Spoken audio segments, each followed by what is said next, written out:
Det jeg godt kunne tænke mig at fortælle jer om, det er en af de udfordringer, jeg oplever er størst ude i virksomhederne. Og det er i forhold til nyhedsbrevet at få nyhedsbrevstilmeldinger. Og der er sådan 3 ting, man kan gøre, og man kan starte med i dag. Det er for det første, kig på din nyhedsbrevstilmelding. Din nyhedsbrevstilmelding er jo det, der skal sælge nyhedsbrevet. Det sælger ikke sig selv.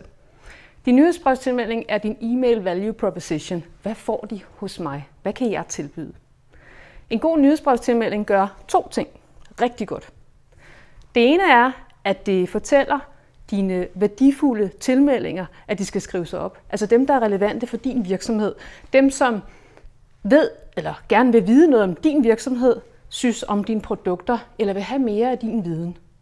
Det andet, den gør, og det er nok den største fordel for de fleste virksomheder, det er, at den fortæller, hvad man skal producere af indhold. Den fortæller, hvad man skal sætte sig ned og producere og skrive. Og det er der, mange virksomheder faktisk går i stå, for de ved ikke, hvad de skal gøre.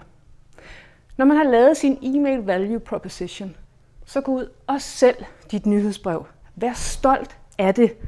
Det er nemmere at gå ud og få tilmeldinger, når man ved, at man har den her value bag sig, at de rent faktisk får noget super fedt i nyhedsbrevet, så er det faktisk nemmere. Det gælder ikke kun i forhold til at have nyhedsbrevstilmeldingen på websitet.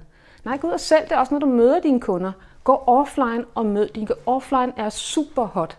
Gå ud og mød dem ved kundemøder, ved messer, i din butik sågar. Sælg dit nyhedsbrev. Når du har sat ansigt på, hvem du er, og de kan lide dig, og de har skrevet også dit nyhedsbrev, så er du meget, meget tættere på et salg, end du var før.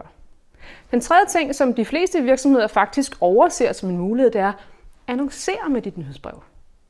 Sig, når du har en annonce, meld dig til mit nyhedsbrev og få, for eksempel hvis det var mig, 6 gode råd om e-mail-markedsføring allerede i dag. Det er en meget nem måde at annoncere på.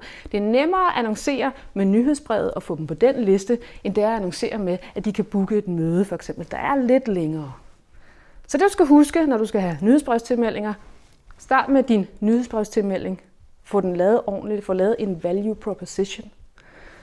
Sælg den, vær stolt af den. Gå ud og sælg den, ikke bare på dit website, men også offline, når du møder dine kunder uden for den digitale verden. Og 3, brug den i din annoncering. Brug det som noget, der kan få folk hen til dig, men som du så har mulighed for at tale til igen og igen og igen.